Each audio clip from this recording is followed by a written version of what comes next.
నమస్కారం. తీర్థయాత్ర కార్యక్రమానికి స్వాగతం. ముందుగా ప్రేక్షకులకు దీపావళి శుభాకాంక్షలు.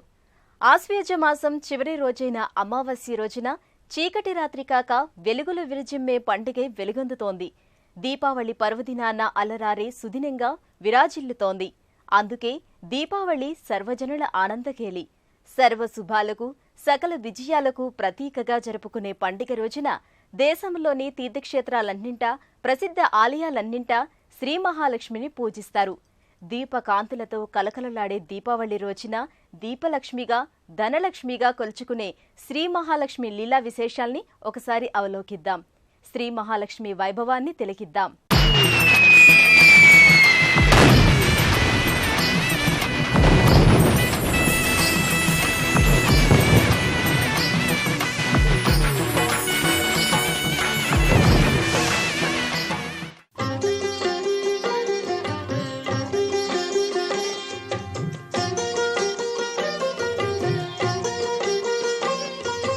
అజ్ఞానమనే అంధకారాన్ని జ్ఞానమనే దీపంతో తొలగించడమే దీపావళి పండుగ సందేశం.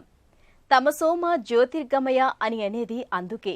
దీపమే మానవాళికి సకల ఐశ్వర్యాలను ప్రసాదించే మహాలక్ష్మి అని హిందువులు విశ్వసిస్తారు. ఏ క్రతువుకైనా ఏ పూజా కార్యక్రమాన్నైనా దీపారాధనతోనే ఆరంభిస్తాం. దీపాలు జగానికంతకు వెలుగులు విరజిమ్మేలా ఓ వరుసలో ఇంటింటా అలంకరిస్తే అదే దీపావళి. ఆ దీపాలంకరణ విశేషాలని, జ్యోతి దర్శన ఫలాన్ని తెలుసుకుందాం. ఆలయాలలో చేసే దీపాలంకరణను చూద్దాం. దీపావళి అంటేనే దీపాల వరుస. ఈ దీపాలు జ్ఞానానికి, ప్రకాశానికి ప్రతీకలు. నెల నెలా వచ్చే సాధారణ అమావాస్య కాదిది. సూర్యుడు తులారాశిలోకి వచ్చిన అమావాస్య కనుక ఇదో విశిష్ట అమావాస్య. ఆశ్వీజ అమావాస్య ఈ లోకానికి నల్లని చీకటి దుప్పటి కప్పుతుంది.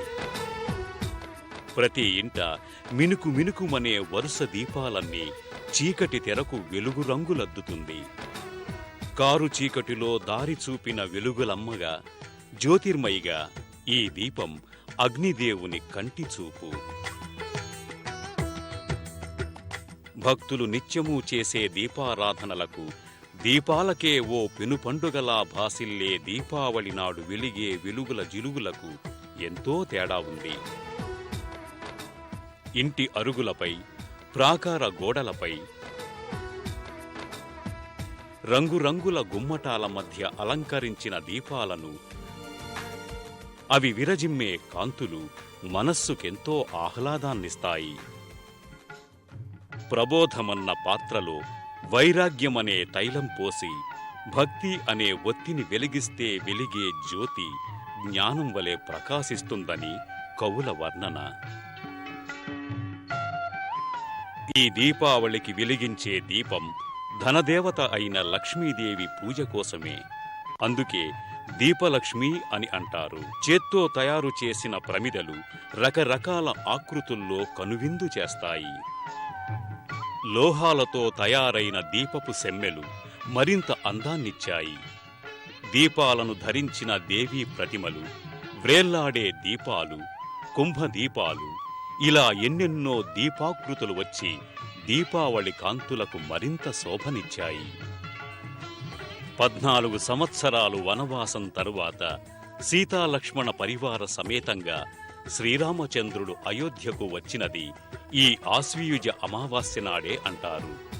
చీకటిలో రాజభవన మార్గం కనపడదేమోననే కాక, తమ రామన్న రాముడు, కోదండ రాముడు వనవాసం నుంచి వచ్చాడన్న సంతోషాన్ని వ్యక్తం చేయటానికోసం కూడా ఇంటింటా దీపాల వరుసతో అయోధ్యంతా పట్టపగలులా చేశారట.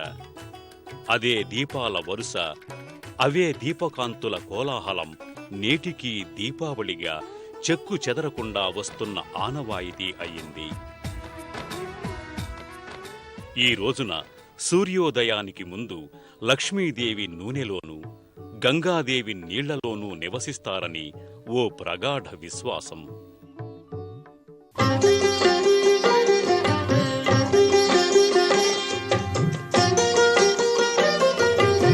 పండుగ రోజున శ్రీ మహాలక్ష్మికి ఇంటింటా ఆలయాలన్నింటా విశేష పూజలు జరుగుతాయి.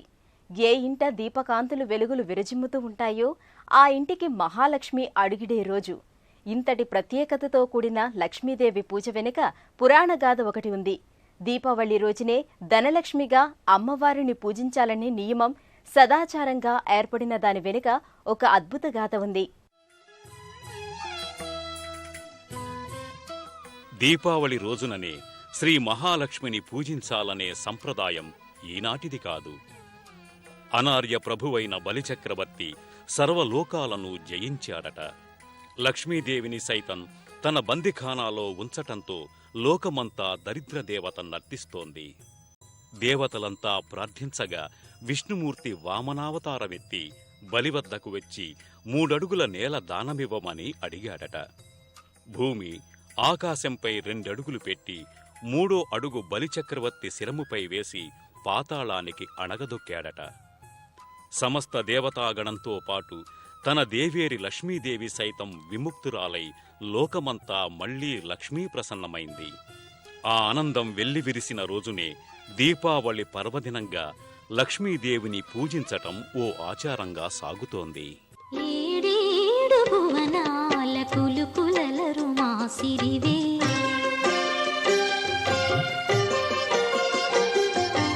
ఏడేడు భువనాల కులుకులలరు మా సిరివే, కలకాలము మమ్ము కరుణించరావే, మహాలక్ష్మీ రావే మమ్మేలుకోవే, మహాలక్ష్మీ రావే మమ్మేలుకోవే, ఏడేడు భువనాల కులుకులలరు మా సిరివే, కలకాలము మమ్ము కరుణించరావే, మహాలక్ష్మీ రావే మమ్మేలుకోవే, మహాలక్ష్మీ రావే మమ్మేలుకోవే.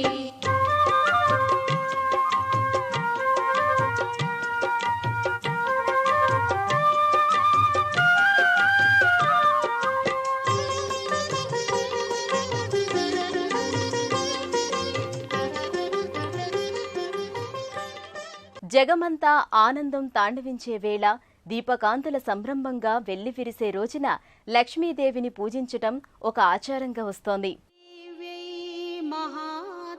శ్రీ మహాలక్ష్మీ దేవికి ప్రత్యేక పూజలు సంవత్సరంలో 2 పర్యాయాలు జరుగుతాయి. శ్రావణ మాసంలో వచ్చే వరలక్ష్మి వ్రతం రోజునే కాక ఆశ్వీజ మాసాంతంలో వచ్చే అమావాస్య నాడు అంటే నేడు దీపావళి రోజున అమ్మవారికి ప్రత్యేక పూజలు నిర్వహిస్తారు. ఈ దేవిని శ్రీగా ఋగ్వేదం వర్ణించింది. ఈ లక్ష్మిని మనవాళ్లు అనేక రూపాలలో దర్శిస్తారు. దీపావళి పర్వదినాన సంధ్యా సమయంలో శ్రీ మహాలక్ష్మి దేవిని పూజిస్తారు. ప్రత్యేక పూజలతో ఆలయాలలో అమ్మవారి వైభవం వర్ణించతరం కాదు. అభిషేకాది అర్చనలతో లక్ష్మీదేవి కళకళలాడుతుంది.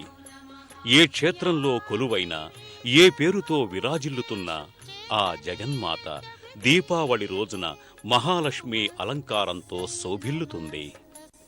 ధన, కనక, వస్తు, వాహన, పుత్ర పౌత్రాది సంపదలను వరప్రసాదంగా వసగే చల్లని తల్లి మహాలక్ష్మి అని భావిస్తారు. ఈ మహాదేవి సముద్ర మథన సందర్భంలో పుట్టిందని పురాణాలు చెబుతున్నాయి.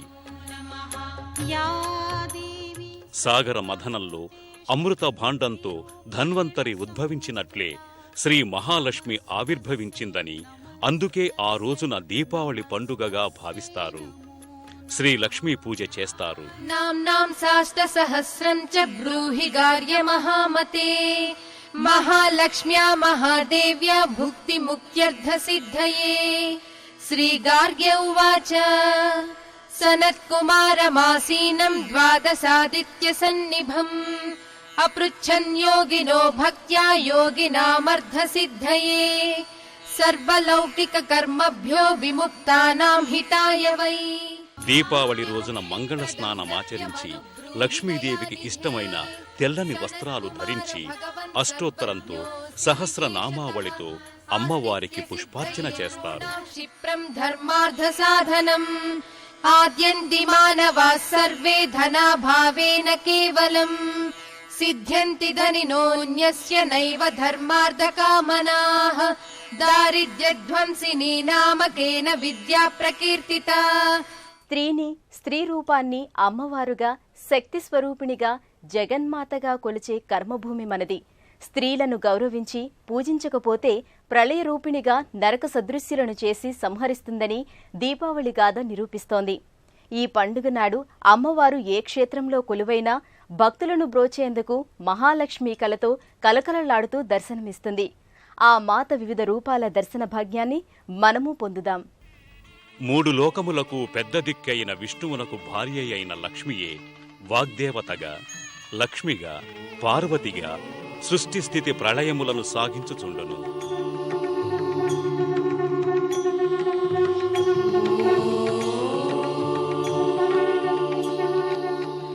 అటువంటి లక్ష్మికి నమస్కారములు అంటూ అందరూ ఆ తల్లికి ప్రణమిల్లుతారు. లోకపావని అయిన లక్ష్మీదేవిగా, మంగళమాయిగా, సకల శుభంకరిగా, పాపులను వధించే మహిషాసుర మర్ధనిగా, పావనులను కాచే వరదాయినిగా ఆ మాత కొలువులందుకుంటోంది. ఆమె అనేక క్షేత్రాలలో అనేకానేక అవతారాలలో పూజలందుకుంటోంది. నరక చతుర్దశిని దాటి దివ్యల పండుగ దీపావళి శుభదినాన ఆ మాత ఆలయాల దర్శనం ఎంతో పుణ్యదాయకం.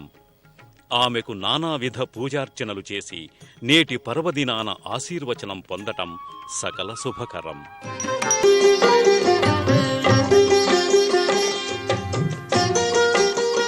శ్రీ మహాలక్ష్మీదేవికి ఇంత వైభవోపేతమైన క్రతువుగా దీపావళి పర్వదినం ఏర్పడటం వెనుక అనేక పురాణ గాథలు ఇమిడి ఉన్నాయి.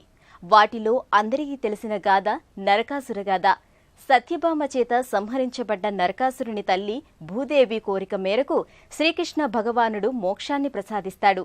గంగాదేవి కృష్ణుని పాదాల మీదుగా ప్రవహించి అందరి ఇళ్లలోకి వెళ్లి అక్కడున్న నీళ్లు, నూనెలలో ప్రవేశించిందట. అందుకే నరక చతుర్దశి రోజు నూనెతో దీపాలు పెడితే పాపాలు తొలగిపోతాయని ఐహిత్యం.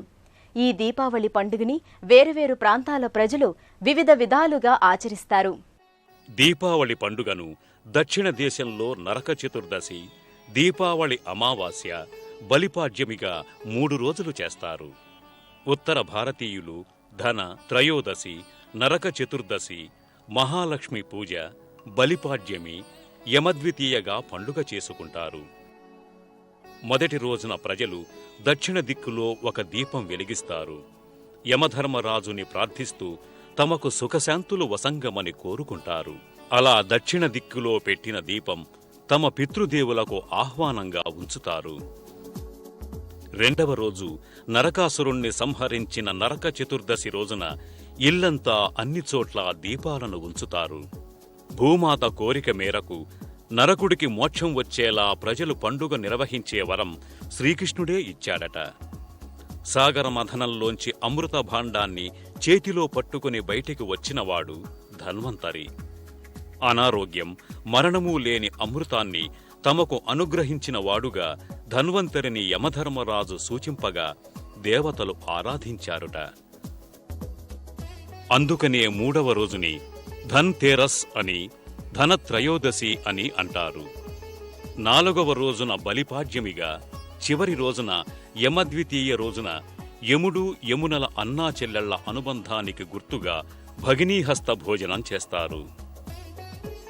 గుజరాతీ ప్రజలు అభ్యంగన స్నానం చేసి నూతన వస్త్రధారణ చేస్తారు. మహాలక్ష్మిని తమ ఇంటికి ఆహ్వానించటానికి ఇళ్ల ముందు లోపల దీపాలంకరణ చేస్తారు. ఇంటిల్లిపాది పూజామందిరంలో నిష్టగా పూజలు చేసి మతాబులు, చిచ్చుబుడ్లు, తారాజువ్వల వెలుగులలో తమ సంతోషాలను పంచుకుంటారు. ఒకరికొకరు మిఠాయిలు తినిపించుకుంటారు.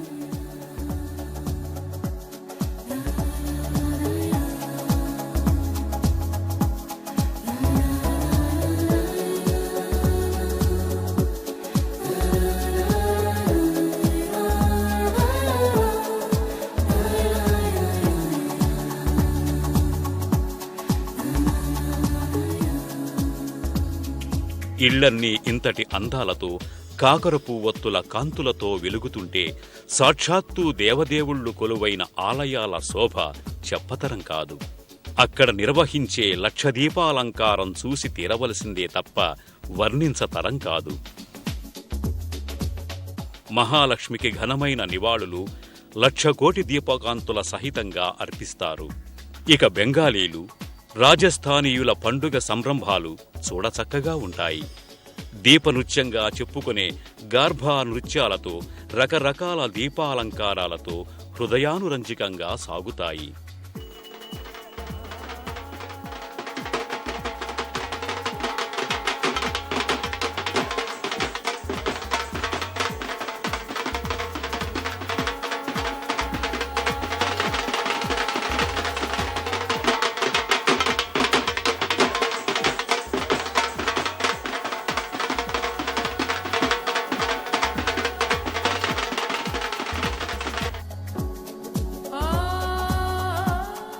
ఒరిస్సాలోని పూరీ దేవాలయం ముందు కోలాహలం అంతా ఇంతా కాదు.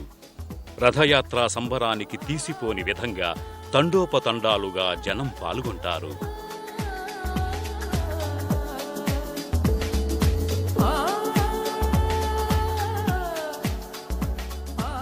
వెదురుబద్దలకు తాటాకులతో అల్లికలు అల్లి వాటిని సామూహికంగా మంటల్లో కాల్చివేస్తారు. ఈ క్రతువుని బొన్నాటి అంటారు. అనంతరం రాత్రి సమయంలో రావణాసుర దహనకాండ కూడా చెప్పుకోదగిన రీతిలో ఉంటుంది.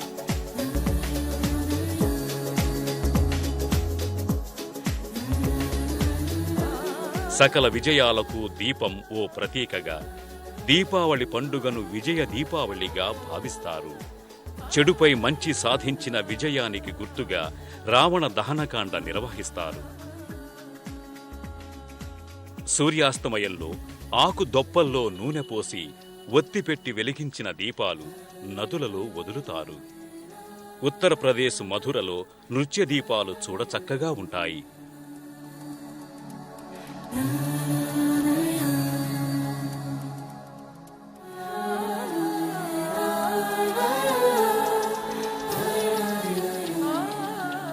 లక్ష్మీ పూజతో అర్చించిన ఆ దీపాలను వరుసగా ఇంటి ముంగిట్లో అందంగా తీర్చిదిద్దుతారు. రకరకాల టపాసులు పేల్చి తమ ఆనందాన్ని వ్యక్తం చేస్తారు.